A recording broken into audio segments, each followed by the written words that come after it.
So, any questions? Thank you, Bill. Thank you for this, your talk, Lesley. I'm very optimistic about the year, as I know you are, but I know that we have a lot of things happening with the government and with the university with all the changes. And I wonder, where do you realistically see us over the next 12 months? How do you think things are going to change for us for the better, I hope? That's a very good question. I think that it's going to be a year in which the university as a whole is thinking through how each of the component parts fits into this big institutional plan, including how's the university going to develop big research areas that they can support in various ways. So I think that it's going to be crucial that we're part of those conversations and that we are seen as supportive of strategic planning that gets us in line with what the university wants. So that would be the first thing. I do think that we have a university attitude at the moment which is looking at how do we tackle some of these big issues in which we are going to be an important player. And clearly a big one of this is the Truth and Reconciliation Commission, that the university has made a commitment to a response to that commission. It was striking to me, I was at the senior administrators retreat and the deans were asked to rank and choose 10 objectives from the institutional strategic plan and then to rank them. And the Truth and Reconciliation Commission response, I had put quite near the top. Not everyone had. I would say that it's the faculties in the shirk areas, if you will, that have said that they're committed to that. But it's very clear it's an institutional commitment. So I think that we can be very much involved in that, which I think will be very strong. The budget remains uncertain, and so that we want to make sure that we're not just hunkering down for the budget, that we're trying to do what we can with the resources that we have. Hopefully you get a few more. Very sympathetic with what the university wants. How do we get to be the voice of what the university wants? It's a long, complicated relationship building exercise. I think we're at a good moment for that because we have these new players. There's a clean slate for a number of the areas. I mean, that's what I was saying, that every opportunity that any of you have to be part of a discussion about these kind of big issues, you should have it. It's a very interesting question. You think back to where the university tried to come up with this initiative that was going to be the water initiative. It went very badly because it was very top down. It was very, the president had thought this would be a good idea and everybody just went, we're not playing. The senior administration gets that. They understand that they need to have more kind of grassroots support. But I also know that I've been involved in a number of conversations where I say, well, arts should be part of this. And then I can't sort of find anybody who could be that arts person that could be part of it. So part of it is me being able to finger, whether it's chairs saying, do you know anybody who might do this? And then really taking that seriously when you can be there. Or all of you having those conversations and saying, yeah, we could do something there. So I think you do have to be, without it destroying your sense of yourself and integrity, to be willing to be part of those conversations any time you can. I actually think there's lots of people in the room who do that already. I just think we need to sort of move it to the next level. And I do think that we have a president who is more than happy to have those conversations. So there are a couple big sort of national or strategic questions, or in some way, how does the Faculty of Arts position itself for the election at the latest in Alberta will be in 2019? We've got this year to do our strategic review and think about the plan, but part of that I think is probably going to be how do we navigate a very interesting, potentially complicated election in 2019? So I actually want to move back a little bit from what you may have been hearing me saying. That is that I do not think we want to hitch our wagon to particular initiatives of a particular party. I think that's a very dangerous thing to be doing, and I actually think that our deep research and thinking is more is the longue durée, is more than that. And so when I say we need to think about what could we do for Alberta, I don't think it's how do we get the NDP elected again or not. I think it's what does Alberta need? Alberta needs to diversify its economy. It needs to really think differently about climate change. It needs to deal with its Aboriginal peoples. It needs to deal with multiculturalism and poverty and aging. Those are all things that are not party specific, but are super important. So I don't want to waste too much time. I mean, we all spend lots of time over a glass of wine thinking about, well, does the NDP have 2 more years, and so they're trying to get everything done, because it's also about the economy, right? It's like there's only so much we can do about the price of oil. If we spend all of our time wishing that it was $100 a barrel, or that those people would just let those pipelines through, it's not going to take us very far, right? So I think that we need to think in a broader way than that. So that's what I would say. One of the fundamental kind of tensions that I see us having to deal with over the past few years, and it's continuing now, I think, is the expectation that in all of our faculties campus-wide, we are expected to attract really the best students, the best graduate students I'm thinking of now more than anything, the supervision of whom is dependent on full-time continuing faculty. And at the same time, we see this trend towards, not being able to sustain full-time continuing faculty and moving more to the what is often called the flexibility of contract instruction. Mm-hmm. But the contract instructors are generally not considered to be eligible mm-hmm. to work mm-hmm. with graduate students. Mm-hmm. And we're being at the same time encouraged to try to attract more graduate students, but we don't have the resources to supervise those graduate students if we see the mm-hmm. the diminishing numbers of full-time continuing. Mm-hmm. And I think this is a tension that we all feel. I know in our department we really feel this at this point, and I'm wondering if there's something in our strategic planning that can address that in the long term. It's not quite the case that we have moved from continuing faculty to a dependence on cast instructors, although it might feel that way in a particular area. We've actually reduced the number of cast instructors significantly in the last few years.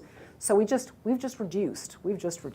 It is the case that as our continuing faculty complement contracts, it must follow that the number of graduate students will contract. We shouldn't be thinking that tenured and tenure stream faculty members will now take on more and more graduate students to make up for that. We also do need to think about whether there are different models of graduate students. I mean, it was interesting, Tom and I were just talking about this earlier today, that maybe we need to acknowledge the fact that for many students, I mean, they now talk about the MA is the old BA. That is that the MA is the degree that really helps people in the workforce to differentiate themselves, and say that maybe we have MAs where we don't have a complex application and process, that we have something that's simpler that they can come into as a course-based degree, and then do some recruiting from that or from other places as well for the research degrees. So there may be things we can do, but it's definitely a problem, and it's a problem that all the faculties are feeling, that there has been a reduction in the number of continuing faculty lines across the university. And part of that has to do with the increasing costs of salary that have not kept pace with the operating grant. And so that just sort of reduces us. But you're right, that's the kind of thing that we really should have a conversation. It would be part of a strategic plan to think about what do we want to do, where do we want to be. I don't think there's been a lot of talk recently about what's the right number of graduate students. For a while that was a very active conversation, but that's very much gone quiet at the moment. So I think we have some room for that as well. So I hear a lot of talk about research, which is great in the university. Now I'm not talking about just us, but not too much enthusiasm or care about the value of really superb teaching. And I feel like one of the things that is really special about the Faculty of Arts is I think we have the best teachers, a real commitment toward teaching. That's a good point. That's a and very I'm good just point. wondering if there's a way that we can forefront or make more important to the university our work as teachers, because that's a huge part of what we do. Absolutely, no, and you're right. I mean, I ended up talking especially about research and creative activity, although because it was also the BA, I certainly wanted that to be partly about teaching.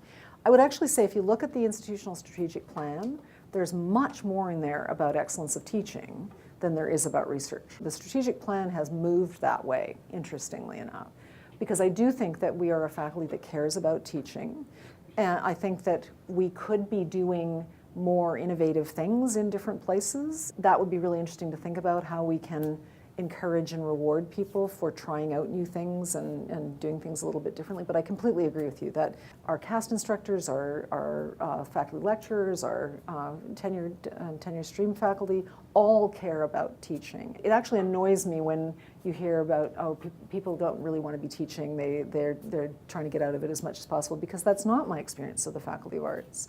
I think that the vast majority of people care about their students deeply and are working very hard for their students. And so we should make that into a real positive, especially because, as I say, the institutional strategic plan really shows that as an important value that they have. That is one of the things, as I do the strategic planning process, we're gonna have a committee and then do some consultation and brainstorming about vision and also values, because I do think that we want to make sure we understand what our values are as we move forward. I actually think that will coalesce relatively easily, because I don't think we have huge disagreements about where those values lie. Ben? I agree about the teaching, and I'm going to go the other direction. How much of our emphasis, you talked about research, and how much of our emphasis is the fact that we do twice as much teaching as other faculty across campus? And what are we going to do about that inequality in terms of, I'm expected to do as much research as somebody in the Faculty of Science, but they teach one class a year. That's not quite true. Some of them do. I'm exaggerating. And of course, we now have a provost from a faculty that teaches even more than we do, that engineering insists on 4 courses and doesn't give people, all of their CRCs still teach 4 courses. I'm in awe. I don't know how they actually manage to get people to do that. It varies, right? I mean, that's one of the problems about the university maybe it's the good things about the university is how it varies. I don't know what to say except that I think teaching is important. I think we think it's important. I think you think that's not why you're asking that question. And we need to find a way that people can still do the research that they want. I mean, I do think, when you look at our annual evaluation, there isn't this sense that you have to do exactly the same amount of science. The potential is that there becomes this thought in central circles that, those people in science don't work as hard or don't do as much research as the people in other areas. And so at the very least, we have to make sure that it's really well understood what kind of teaching we all do. We don't always have as many numbers as people in science sometimes, but that's interesting too. So. My question is the following. I'm really willing to work hard, and I find that I'm on board with the initiatives that you are mentioning. But the one question that I have in my mind, which there was no mention about, is that 3 years ago we had a number of cuts. Cuts to programs, elimination of things that we are personally invested in. So I'm just wondering, and I want to apologize ahead of time for asking a pointed question. It's okay. Just in terms of how we move forward. Are we to be sort of in fear of further cuts if we're going to be investing in, certain initiatives in future, or do we, move forward and hope for the best? Right. So I'll give you a more general question than I might just talking to you. The most general thing to say is that as a university, we're very good at starting things and very bad at ending things. We do have a tendency to have more and more and more programs without ever finding a way to say that one didn't work and we should do something else. The second thing to say is that, and I didn't even talk about this at all, is that the university has now launched into a series that they are now going to have unit reviews, which for the Faculty of Arts will mean that every department will have a unit review and a graduate review in a 7-year cycle. And so there will be at least 3 departments that will be coming up next year for that. And the metrics that the provost's office is insisting on talk about numbers of majors, numbers of enrollments, FTEs to enrollments, that kind of thing. So this isn't just me making this up, that we need to figure out how do we look successful? How do we not have the provost's office going, what the hell are you doing keeping that program alive when clearly no students are in it? And then I would say we have some amazing ideas and programs that just aren't hitting the students. Like how do we rethink them, not necessarily to abolish them, but to how do we get 18-year-olds to think that's an interesting thing to do? And then once we have them, we can do all sorts of things with them. But if we never get them through the door, we can't get them in. So when I look at a program that is foundering in terms of its numbers, I don't think, well, that was a stupid idea or that is illegitimate. I think it hasn't worked. And so how do we find a way to make it work? And I do think that's the case for some of the MLCS programs, that they're inherently good. We just need to find a way to make them work. And I know you guys have been working on it, so that makes sense to me. But I have to have my eye on programs that are not succeeding because the provost will have his eye on them. And we need to see them first, because if the provost just comes back, that's not how we win. That's definitely not how we win. And we're now in a situation where the budget, so the increased budget, when the NDP came in, they restored the 2%. It did not come down to the faculty, right? So we did not get back that money. So what happened is that the faculty had to pay for the across-the-board increases and merit increases, but did not get any more resources. And so what that means is that the faculty ends up closing positions and then going back to the provost and asking strategically for positions.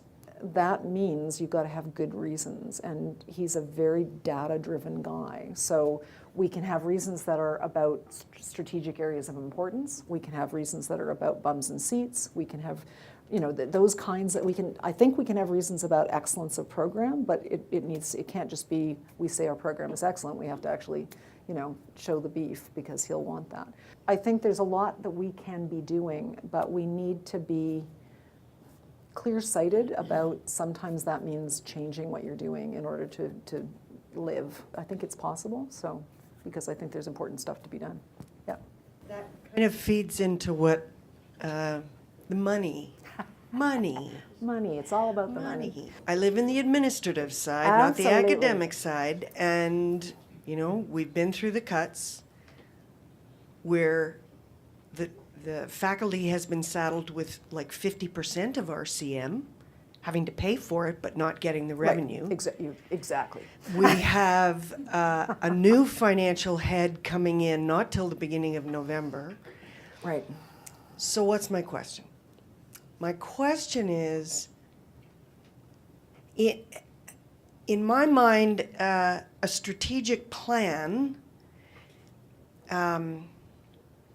is nothing more than pie in the sky if there isn't some grounding in reality about what can and can't be done. That speaks a theater person.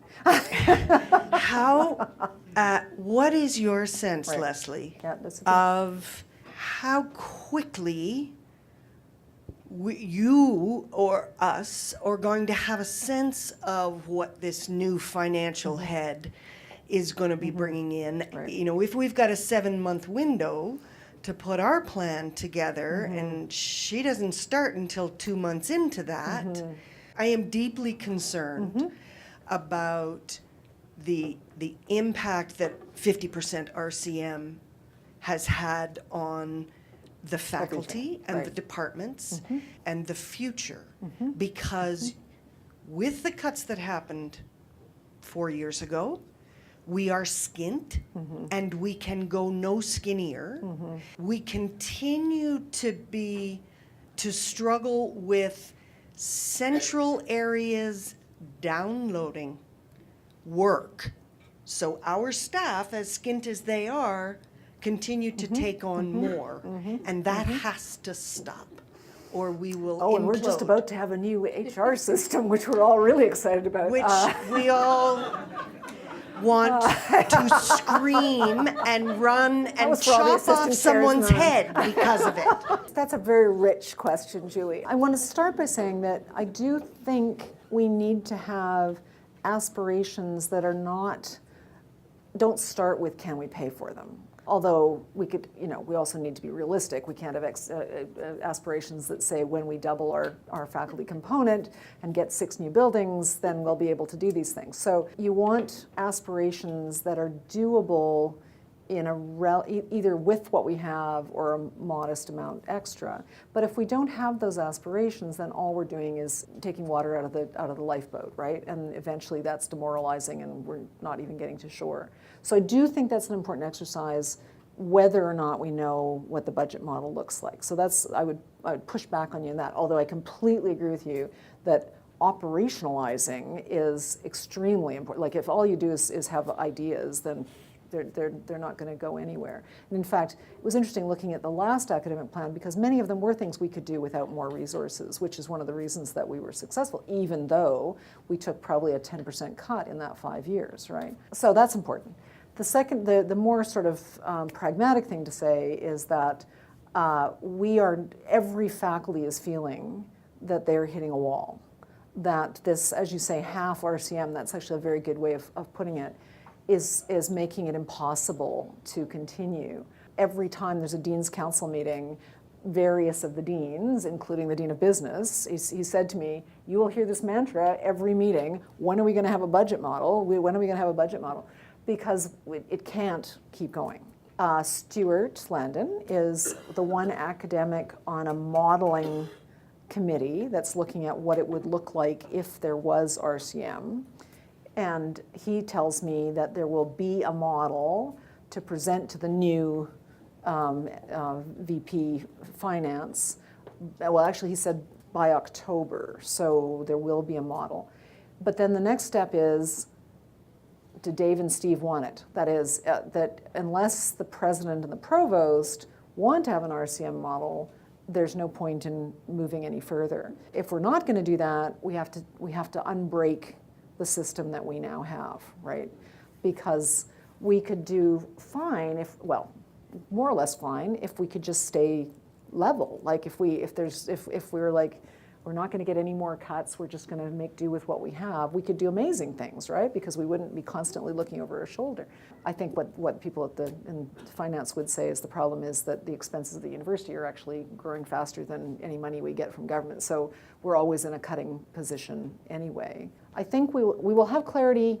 No, I'm not going to say that. We might have clarity in the fall term.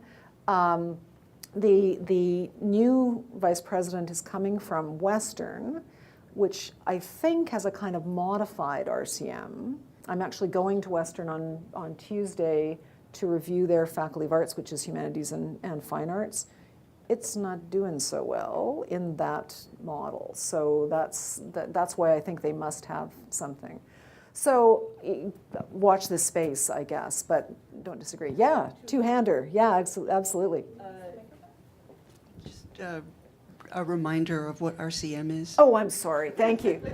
Oh my God, I've already. So let's see if I can remember what it isn't going to help you actually. Responsibility-centered management. In its simplest form, what it means is that the operating grant is divided by the number of students and then pushed out to the units that have those students. It's of course way more complicated than that, but that's essentially what it means. And so that means that a faculty that teaches a lot of students is going to do very well, and a faculty that teaches fewer is going to do less well.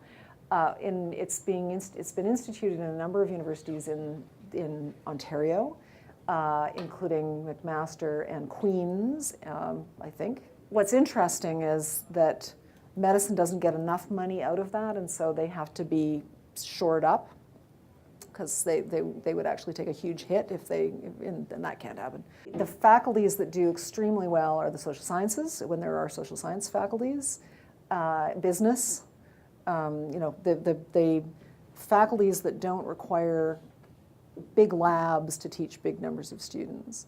There's a big advantage to us being a joined Faculty of Arts with both social science, humanities, and fine arts, because we are able to move that around a little bit within what we're doing. There's also the question of, as a dean, how much do I push it down? Because there are apparently chairs at Chairs Council, the University Chairs Council said it has to be pushed down, and I thought, really? Be careful what you wish for.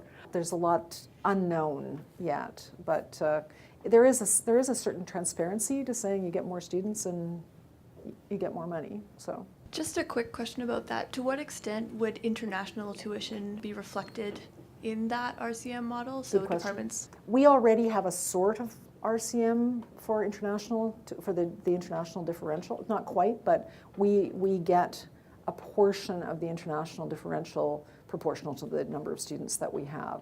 So it would be like that, maybe a bit more, maybe not. I mean, what makes this a complicated model is that all of the centralized areas need to be paid. Like, how does the registrar get paid? How does University of Alberta International get paid? How does the library get paid? So that there has to be a way of taxing off that money. At the moment, we have a model where it all goes to the center, everything gets paid, and then the faculties get something. In the new model, it would all go out to the faculties and then be taxed back, which would mean that you would know that you were paying X for facilities and operations or to heat your buildings or whatever, right? And in places that have done it fully with the heating of buildings, faculty start closing the doors and stopping the heating in certain rooms. It's kind of like those big old Victorian houses where you just don't go into that wing, right? Seems to be the problem. I mean, the problem with any of these things is that the unintended consequences can be big. So. Thank you, Lesley, for the very inspirational speech and also elaborating about the real complexity of the situation. One question I has is, like, over the past couple of years, in varying degrees, we were asked to focus on sustainability, revenue generation, entrepreneurship. Right. So how those factors are going to be either included or excluded, or what kind of in degrees in the next 5-year strategic vision? Well, in a sense, that was related to Oliver's question, in that it's gone silent because we have a government that does not want us in the money-making business. What had seemed like things that the Progressive Conservatives wanted, of us being entrepreneurial and making more money, now is not what is wanted. Because we're so dependent on the government for our operating grant, that really is not there right now. Not clear to me where that will go. I think it depends on whether this is a one-term government or not. I actually think that some of the lessons learned in that burst of attempting to do revenue generation is it's not that easy. Surprise! And that none of us is very good at it. Also, surprise! I think that if it does come back, it'll have to be rethought in ways that actually we can win with it.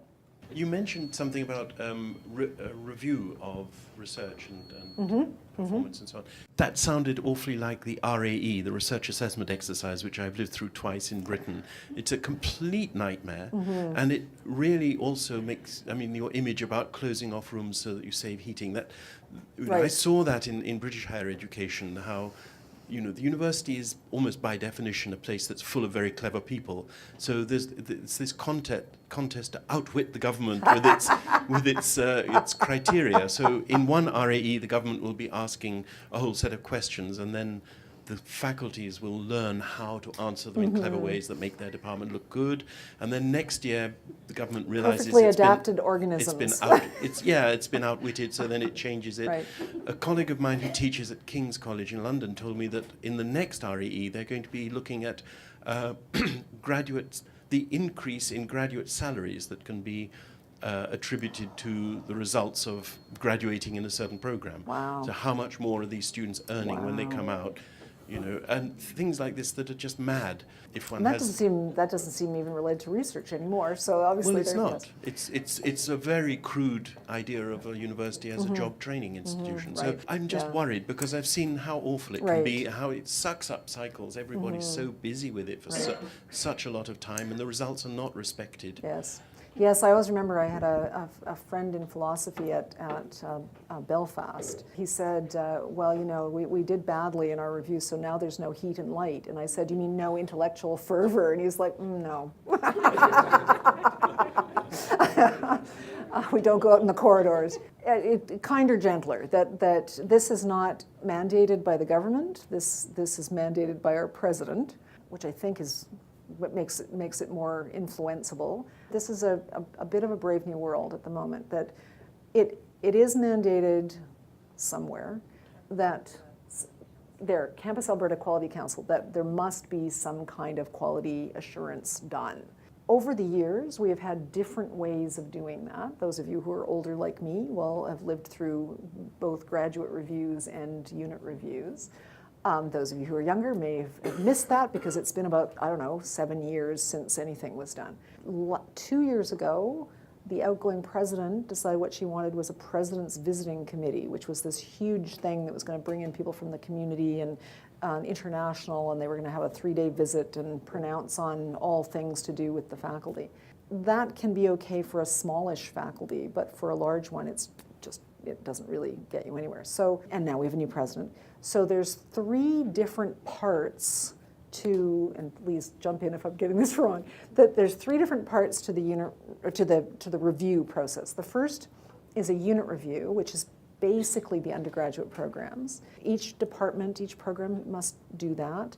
The data will be pushed out to you from the central data people, and then you will gather extra and write your own narrative about that.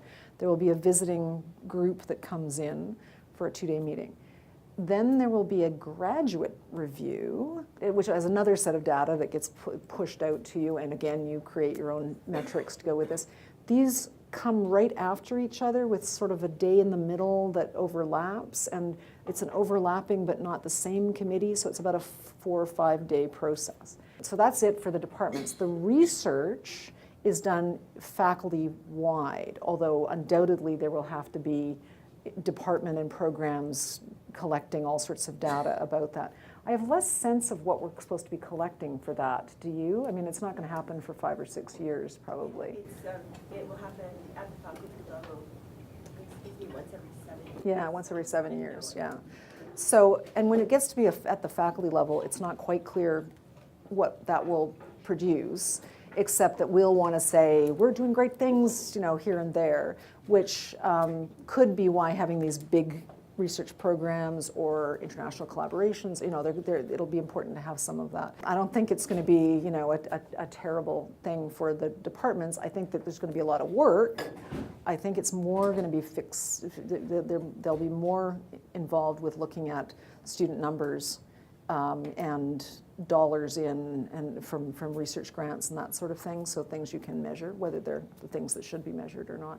We'll know more once we've been through a few of these. It is going to be a 5-year process, so with 2 years off for good behavior. So let me say thank you all for coming. I want to remind you that it's Green and Gold Day on the 23rd, which is next Friday, which is part of Alumni Weekend. So if you see people wandering about looking lost, say hello to them because they're alumni.